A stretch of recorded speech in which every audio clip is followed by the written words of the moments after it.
ଆଉ ଦିନ କେଇଟା ପରେ ଆସୁଛି ରଜ। ବର୍ଷକ 12 ମାସରେ 13 ପର୍ବ, କିନ୍ତୁ ତାରି ଭିତରେ ରଜ ପର୍ବ ବେଶ୍ ନିଆରା। କାହିଁକି ନା ରଜ ଆସିଗଲେ ଝିଅମାନଙ୍କ ଭିତରେ ଆସେ ଗୋଟିଏ ଖୁସିର ଲହରୀ। ଆଉ ନୂଆ ନୂଆ ଡ୍ରେସ୍ କିଣିବା, ବିଭିନ୍ନ ଅଳଙ୍କାର ଚୁଡ଼ି କିଣି ରଜରେ ସଜେଇ ହୋଇ ମୌଜ କରିବା। ଏଭଳି ଭାବେ ଯୁବପିଢ଼ିମାନେ ରଜ ଉତ୍ସବ ପାଳନ କରନ୍ତି। ସେଥିପାଇଁ ଗାଁଠାରୁ ସହର ବିଭିନ୍ନ ଲେଡିଜ୍ କର୍ଣ୍ଣର ଆଉ ଡ୍ରେସ୍ ଦୋକାନଗୁଡ଼ିକରେ ଝିଅ ହେଉ କି ପୁଅ ସମସ୍ତଙ୍କ ଭିଡ଼ ଜମିଥାଏ। ଆଗରୁ ରଜ ମାର୍କେଟରେ ଦୋକାନଗୁଡ଼ିକରେ ଗହଳ ଚହଳ ଦେଖିବାକୁ ମିଳିଥିଲା, କିନ୍ତୁ ବର୍ତ୍ତମାନ ସେସବୁ ଗହଳ ଚହଳ ଆଉ ନାହିଁ। କାରଣ ବର୍ତ୍ତମାନ ଅନଲାଇନ୍ ବ୍ୟବସାୟ ସମ୍ପୂର୍ଣ୍ଣ ରୂପେ ମାର୍କେଟକୁ ଡୁବେଇ ଦେଇଛି। ଏକଥା ଆମେ କହୁନୁ, ଲକ୍ଷାଧିକ ଟଙ୍କା ବିନିଯୋଗ କରି ବ୍ୟବସାୟ କରୁଥିବା ବ୍ୟବସାୟୀ କହୁଛନ୍ତି।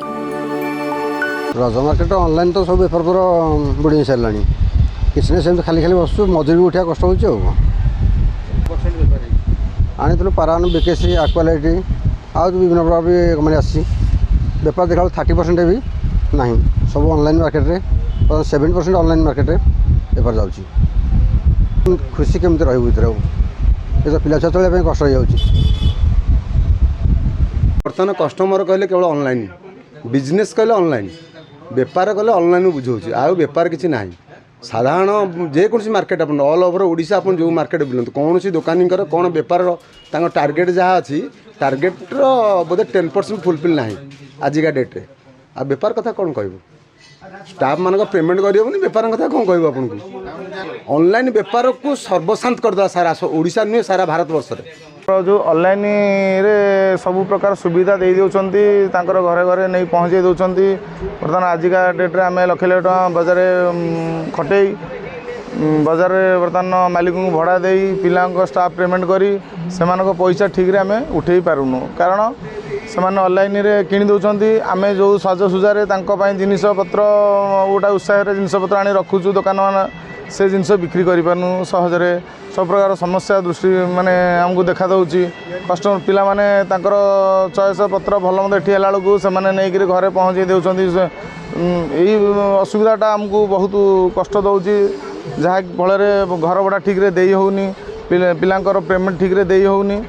ଏଇଟା ଉପରେ ଟିକେ କାର୍ଯ୍ୟାନୁଷ୍ଠାନ ଗ୍ରହଣ ହେଲେ ସମସ୍ତେ ଭାଇମାନେ ଉପକୃତ ହେବେ, ବ୍ୟବସାୟୀମାନେ ଟିକେ ସମସ୍ତେ ଆଗକୁ ଆଗେଇବେ, ଯାହାଫଳରେ ଆମର ବ୍ୟବସାୟୀମାନଙ୍କୁ ଟିକେ ଉତ୍ସାହିତ ଲାଗିବ। ଆଉ ମହାରାଷ୍ଟ୍ର, ଦିଲ୍ଲୀ, କୋଲକାତା ଭଳି ସହରରୁ ମାଲିକମାନେ ଲକ୍ଷ ଲକ୍ଷ ଟଙ୍କାର କପଡ଼ା ଆଉ ଡ୍ରେସ୍ ସହିତ ଶାଢ଼ୀ ବି ଆଣିଛନ୍ତି, କିନ୍ତୁ ନେବା ପାଇଁ ଆସୁନାହାନ୍ତି ଗ୍ରାହକ। ବର୍ତ୍ତମାନ ଯୁବପିଢ଼ିଙ୍କ ଆଗ୍ରହ ବିଭିନ୍ନ ଫ୍ୟାନ୍ସି ଡ୍ରେସ୍। ସବୁ ପ୍ରକାରର ଡ୍ରେସ୍ ଦୋକାନମାନଙ୍କରେ ଗଚ୍ଛିତ ଅଛି, କିନ୍ତୁ ଅନଲାଇନ୍ରେ କମ୍ ପଇସାରେ ଅର୍ଡର କରିଛନ୍ତି ଗ୍ରାହକ, ଯାହାକୁ ନେଇ ଚଳିତ ରଜ ବଜାରରେ ବ୍ୟବସାୟୀମାନେ ଅନେକ ଚିନ୍ତାରେ ରହିଛନ୍ତି। ଦୋକାନ ଭଡ଼ା, କର୍ମଚାରୀଙ୍କ ଦରମା ସବୁକିଛି ବର୍ତ୍ତମାନ ବୋଝ ହୋଇପଡ଼ିଛି।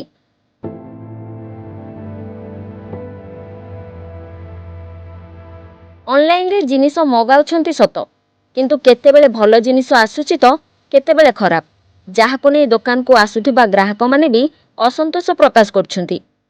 ମୋଟାମୋଟି ଭାବେ କହିବାକୁ ଗଲେ ଏହି ଅନଲାଇନ୍ ସପିଂ ଏତେ ମାତ୍ରାରେ ବୃଦ୍ଧି ହୋଇଛି ଯେ କୌଣସି ବ୍ୟବସାୟୀ କ୍ଷତି ସହିବ। ଏବେ କିପରି ସ୍ଥାନୀୟ ବ୍ୟବସାୟୀମାନେ ଅନଲାଇନ୍ ପ୍ରଭାବରୁ ମୁକୁଳିବେ, ସେଥିପାଇଁ ଦାବି କରିଛନ୍ତି। ଆଉ ଏଥର ତ ରଜ ବହୁତ ଧୁମଧାମରେ ଆମେ ସେଲିବ୍ରେସନ୍ କରୁଛୁ। ଆଉ ଆପଣମାନେ ଦେଖୁଛନ୍ତି ତ କେମିତି ଦୋକାନମାନଙ୍କରେ ଗହଳି ଲାଗି ରହିଛି। ଆଉ ଆମେ ଯେହେତୁ କଲେଜ ପଢ଼ୁଆ ଛୁଆ, ଆମେ ଘରେ ରହିକି କେତେବେଳେ କେମିତି ୱେବସାଇଟ୍ରେ ଦେଖୁ ସବୁ ଜିନିଷ, ଆଉ ଯାହା ସବୁ ଭଲ ଲାଗୁଛି ଆମେ ଅର୍ଡ଼ର କରିଦେଉଛୁ। କେତେବେଳେ ଭଲ ଜିନିଷ ଆସୁଛି, କେତେବେଳେ ମାନେ ଖରାପ ଜିନିଷ ଆସୁଛି, କେତେବେଳେ ଖୋଳ ଆସୁଛି, କେତେବେଳେ ଜିନିଷ ବି ମାନେ ବଡ଼ ଛୋଟ ହେଇଯାଉଛି। ହଁ, ତ ଏମିତି ଏଇ ହିସାବରେ ଚାଲିଛି। ରଜ ମଉଜ ଆଶା କରୁଛୁ ଯେ ଭଲ ହେବ, ଭଲସେ। ଆଜ୍ଞା, ଏ ଯେଉଁ ଅନଲାଇନ୍ ବେପାରଟା ଖୋଲିଗଲା ପରେ ତେଣୁ ଆଉ ମାର୍କେଟରେ ସେମିତି ବେପାର ନାହିଁ। ଆଗ ରଜ ବେପାର ଯାହା ଥିଲା, ବର୍ତ୍ତମାନ ରଜ ବେପାର ପୁରା ଡାଉନ୍ ହେଇଯାଇଛି। ଅନଲାଇନ୍ରେ ଇଟା ପଥର ଯାହା ଆସୁଛି ପ୍ୟାକିଂ ହେଇ ଆସୁଛି, ଆମେ ଖୋଲିଦେଲା ପରେ ସେ ଜିନିଷ ଆଉ ରିଟର୍ନ ନେଉନାହାନ୍ତି। ତେଣୁ ତା ଦ୍ୱାରା ମାର୍କେଟ ଡାଉନ୍ ହେଇଯାଉଛି। ଆଉ ଅନଲାଇନ୍ ବେପାରଟା ପୁରା ଖାଇଦେଇଛି ମାର୍କେଟଟାକୁ। ଆଗରୁ କଟନ ଆସୁଥିଲା, ଫ୍ୟାନ୍ସି ଆସୁଥିଲା, ଆମର ସବୁ ବାହାର ଆଇଟମ୍ ସବୁ ଏଇ ଜବଲପୁର, ରାୟପୁର, କଲିକତା, ଦିଲ୍ଲୀ, ବମ୍ବେରୁ ମାଲ୍ ଆସୁଥିଲା।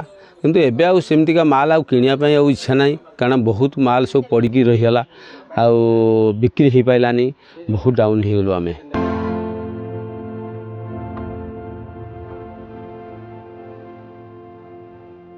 ଅସ୍ତରଙ୍ଗରୁ ଆର୍ଯ୍ୟ ବିଶ୍ୱାଳଙ୍କ ରିପୋର୍ଟ, ମହାଭାରତ ଲାଇଭ୍।